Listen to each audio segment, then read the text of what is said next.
Hello, आप सभी कैसे हैं। आप सभी का मेरे यूट्यूब चैनल VHU एकेडमी में स्वागत है। आज हम लोग आरआरबी एनटीपीसी के लिए जीके जीएस के महत्वपूर्ण प्रश्नों को देखेंगे। ये सारे प्रश्न होने वाले आगामी एग्जाम आरआरबी एनटीपीसी के लिए बेहद ही महत्वपूर्ण होने वाले हैं। तो चलिए आइए एक एक करके शुरू करते हैं। कोलकाता का पुराना नाम क्या था?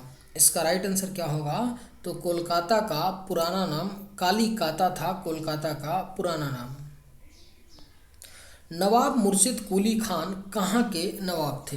इसका राइट आंसर क्या हो जाएगा? तो नवाब मुर्शिद कुली जो खान थे वह बंगाल के नवाब थे। नवाब मुर्शिद कुली खान।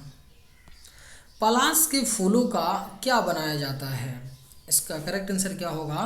तो पलाश के फूलों का गुलाल बनाया जाता है। पलाश के फूलों का। पंजाब को अंग्रेजी राज्य में कब मिलाया गया? इसका राइट आंसर क्या होगा?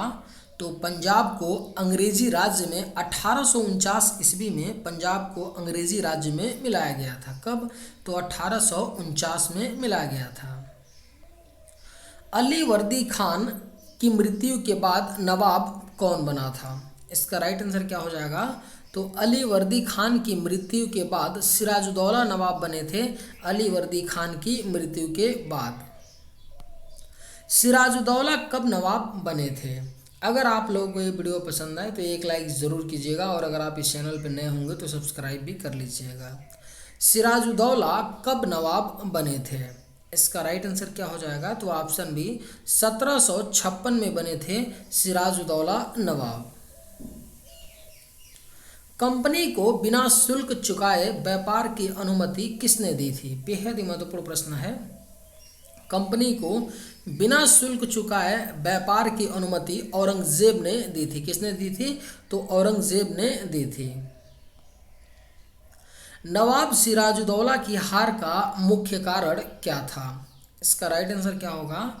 तो नवाब सिराजुद्दौला की हार का जो मुख्य कारण था मीर जाफ़र की गद्दारी था। मीर जाफ़र ने सिराजुद्दौला से गद्दारी किया था। यही मेन कारण था सिराजुद्दौला के हार का।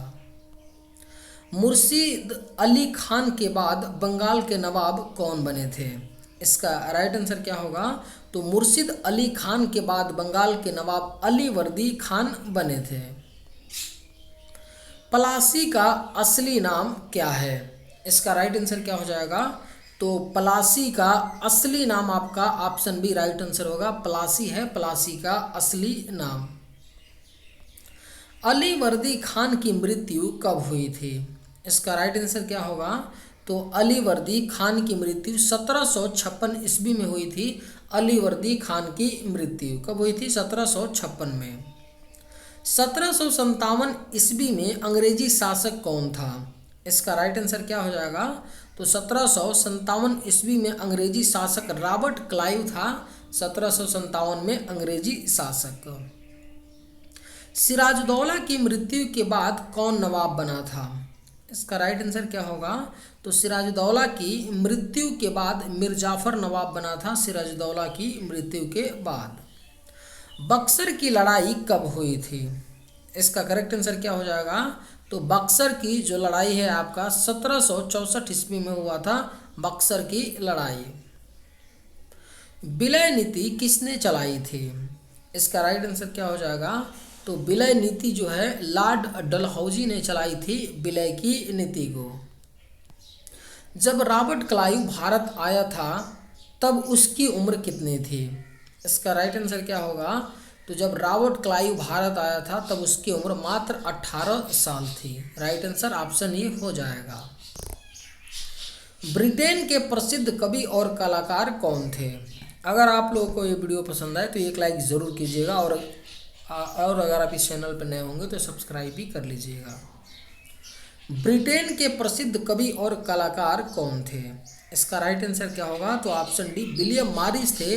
ब्रिटेन के प्रसिद्ध कवि और कलाकार थे विलियम मॉरिस। नील की खेती के दो मुख्य तरीके कौन से थे? इसका राइट आंसर क्या होगा?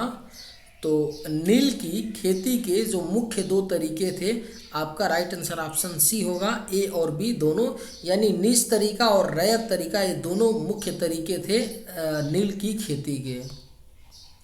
गुलामों ने बगावत कब की थी? इसका राइट आंसर क्या हो जाएगा? तो गुलामों ने बगावत 1791 ईस्वी में किया था। गुलामों ने बगावत। नील की खेती कैसी जमीन पर की जाती थी? इसका करेक्ट आंसर क्या होगा?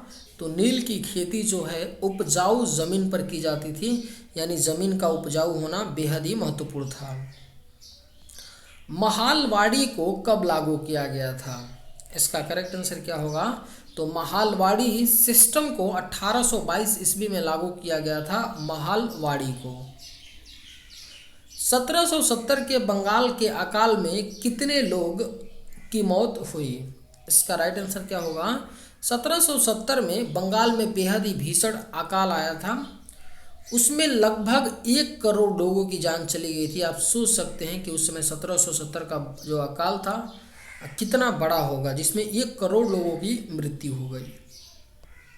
सोडा वाटर बनाने के लिए कौन सी गैस प्रयोग की जाती है? इसका सही जवाब क्या होगा? तो सोडा वाटर बनाने के लिए आपका CO2 गैस का प्रयोग किया जाता है, यानी कार्बन डाइऑक्साइड गैस का। कार्बन डाइऑक्साइड की बात करें तो इसका वायुमंडल में, पृथ्वी के वायुमंडल में कार्बन डाइऑक्साइड कितने प्रतिशत है? तो मात्र 0.03% है आपका वायुमंडल में कार्बन डाइऑक्साइड गैस। विजयनगर राज्य की राजधानी कहाँ थी? इसका करेक्ट आंसर क्या होगा? तो विजयनगर राज्य की जो राजधानी थी हम्पी में थी। विजयनगर राज्य की राजधानी। गोबर गैस संयंत्र का आविष्कार किसने किया था? इसका राइट आंसर क्या होगा? तो गोबर गैस संयंत्र का आविष्कार CB देसाई ने किया था। गोबर गैस संयंत्र का आविष्कार।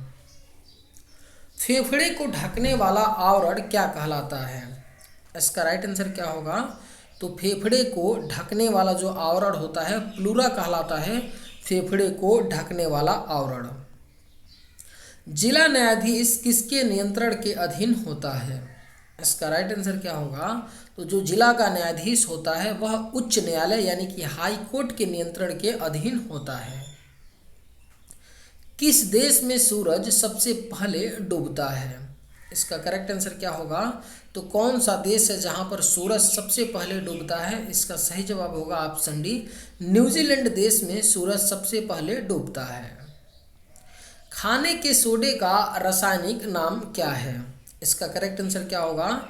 तो खाने के सोडे का रासायनिक नाम सोडियम बाइकार्बोनेट है। खाने के सोडे का रासायनिक नाम। सरकारी संपत्ति को नष्ट न करना क्या है? इसका करेक्ट आंसर क्या होगा? तो सरकारी संपत्ति को नष्ट न करना यह एक नागरिक का कर्तव्य होता है कि वह सरकारी संपत्ति को नष्ट न करे। कौन सा एक जीवित जीवाश्म कहलाता है? इसका राइट आंसर क्या होगा? तो निम्न में से कौन सा एक जीवित जीवाश्म कहलाता है? करेक्ट आंसर ऑप्शन सी होगा, जिंकगो क्या है? एक जीवित जीवाश्म कहलाता है। ब्रह्म समाज के संस्थापक कौन थे? इसका करेक्ट आंसर क्या होगा? तो ब्रह्म समाज के संस्थापक थे राजा राम मोहन राय थे ब्रह्म समाज के संस्थापक। सुभाष चंद्र बोस के पिता कौन थे? इसका राइट आंसर क्या होगा? तो सुभाष चंद्र बोस जी के पिता का नाम जानकी नाथ बोस था। अल्फा और बीटा किरणों की खोज किसने की थी? इसका राइट आंसर क्या होगा? तो अल्फा और बीटा किरणों की खोज रदरफोर्ड ने किया था। अल्फा और बीटा किरणों की खोज। ब्लैक होल सिद्धांत की खोज किसके द्वारा की गई? इसका राइट आंसर क्या होगा? तो ब्लैक होल सिद्धांत की जो खोज है यह एस चंद्रशेखर ने की थी। किसके द्वारा? एस चंद्रशेखर के द्वारा। पेंसिल में प्रयुक्त काला सीसा क्या है?